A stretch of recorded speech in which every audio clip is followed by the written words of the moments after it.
તો હર હર મહાદેવ મિત્રો, સ્વાગત છે તમારું આપણી યુટ્યુબ ચેનલમાં. અત્યારે હાલ છે આપણે ભવનાથ તલેટી અને સાથે છે આપણે હિતેશભાઈ, રતનસિંહ, આપણે સંજયભાઈ કવડ, એ પણ એક યુટ્યુબર છે, અને મહેશભાઈ છે એમની સાથે. અને સરસ મજાનો આજે બ્લોગ બનાવવાનો છે. અત્યારે હાલ તમે ભવનાથનું ટ્રાફિક જોઈ શકો મિત્રો, અને અહીંયા આવી રીતે બધા તમે નાગા સાધુઓના દર્શન કરી શકો. બધા ઉતારા છે બાપુના. આવું બધું જોરદાર ટ્રાફિક છે અહીંયાનું ભવનાથ જુનાગઢ. જય ગિરનારી. સૌ પ્રથમ આપણે પહેલા ભવનાથના દર્શન કરીએ, ત્યારબાદ થોડુંક આજુબાજુના તમને સીન બતાવું કે અત્યારે હાલનું દ્રશ્ય કેવું છે ભવનાથ જુનાગઢનું. તો અત્યારે ભવનાથ મેઇન મંદિરનું ટ્રાફિક મિત્રો તમે જોઈ શકો. દર્શનમાં પણ કેટલી બધી ગળદી છે. આ છે ભવનાથ મેઇન મંદિર. જોરદાર ટ્રાફિક છે અત્યારે હાલ, અને જુનાગઢ આખામાં અત્યારે ફૂલ ટ્રાફિક છે.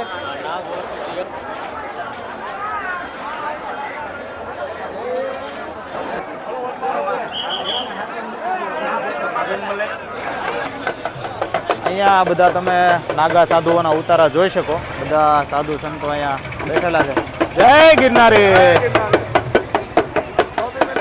આવી રીતે છેક સુધી બધા મંડપ લાગેલા છે, અને બધા નાગા સાધુઓના ઉતારા. અને સાંજે બધા સાધુઓ બધા સરસ મજાની મહાદેવની રવેડી નીકળશે, તેમાં તમને જોવા મળશે યાત્રામાં. અને આ બંને સાઈડ તમે જોઈ શકો, બંને બાજુ જે ભગવા રંગના મંડપ દેખાય તમને, એમાં બધા નાગા સાધુઓના ઉતારા છે.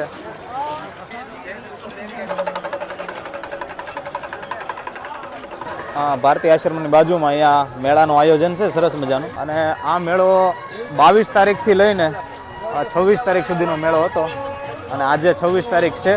અને આ રાત્રે આ બધું અહીંયાની રોનક જ કંઈક અલગ હોય છે. આ બધું જૂનાગઢનો અહીંયા સરસ મજાનો શિવોત્સવનો બેનર છે, અને સરસ મજાનો પ્રોગ્રામ હતો. અને કીર્તિદાન ગઢવીનો અહીંયા ઉતારો હતો. ભજન અને ભોજન બંને ચાલુ હતું. અને આજે આ શિવરાત્રિનો છેલ્લો દિવસ, 22 તારીખથી લઈને 26 તારીખ સુધીનો આ મેળો હતો. અને પબ્લિક ભાઈ એટલું છે ને કે આ મહાકુંભનું પબ્લિક બધું છૂટીને બધું અહીંયા ભેગું થયું હોય ને એવું પબ્લિક છે અત્યારે. આખા જુનાગઢ તલેટી વિસ્તારની અંદર તમને એટલું બધું ટ્રાફિક જોવા મળશે ને, ક્યાંય એકે ખૂણો ખાલી નથી, એટલું ટ્રાફિક છે.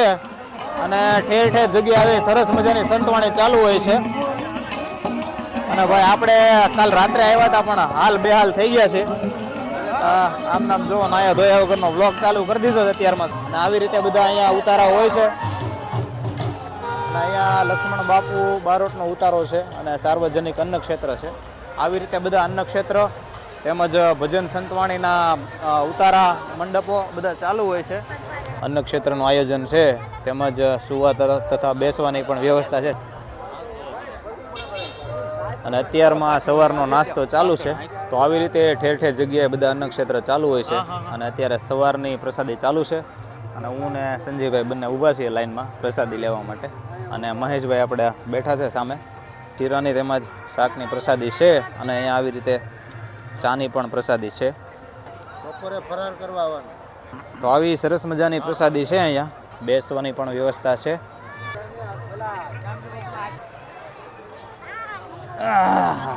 પ્રસાદી લઈને અને એક જોરદાર ડ્રોન વ્યૂ લીધો છે આપણે, એ પણ આપણા બ્લોગમાં એડ કરશું. તેમજ આપણે સંજયભાઈ અને મહેશભાઈ હવે જઈએ છીએ પાછા મેળામાં, અને ત્યાં આગળ જોઈએ હવે મેળામાં કેવું દ્રશ્ય છે. અને પબ્લિક હજી આવક ચાલુ જ છે. પબ્લિક, કારણ કે આજે શિવરાત્રી છે એટલે પબ્લિકનું આગમન પણ એકધારું ચાલુ છે.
ઢગલા બંધ મોઢે પબ્લિક આવે છે અને આપણે ભાઈ અત્યારે નીકળીએ છીએ આપણી બાઇક તરફ.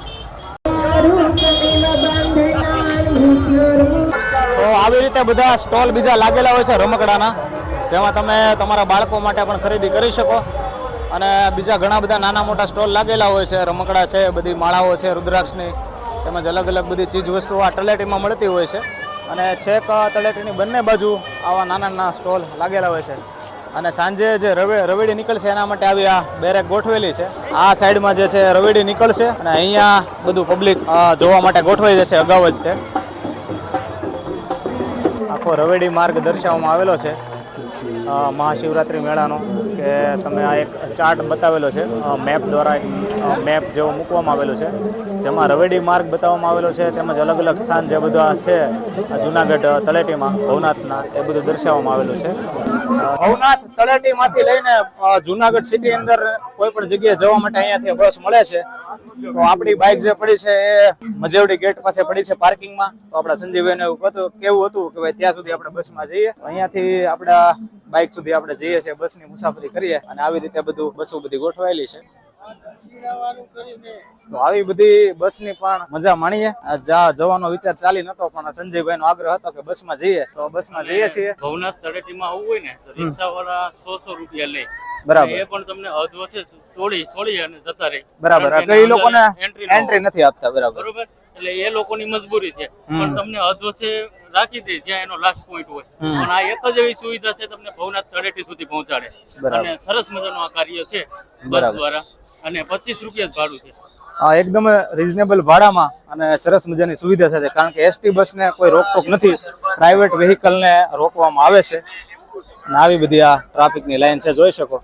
અને આપણે પણ જવાનું છે આ લાઈનમાં. ફાઇનલી ભાઈ અડધો કલાક વેઇટિંગમાં રહ્યા લાઈનમાં, કારણ કે ઘણી બધી લાંબી લાઈન છે, તમે જોઈ શકો.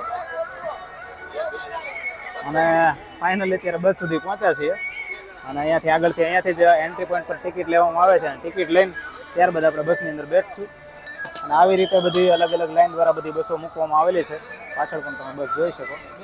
તો ભવનાથ તળેટીથી લઈને જુનાગઢના અલગ અલગ બધા સ્ટેન્ડ સુધી આવી રીતે બધી લોકલ બસ જતી હોય છે, જે તમને અહીંયા ભવનાથના બસ સ્ટેન્ડમાંથી મળી જાય છે. તો ભવનાથથી ભાઈ આપણી ફ્લાઇટ ઉપડી ગઈ છે.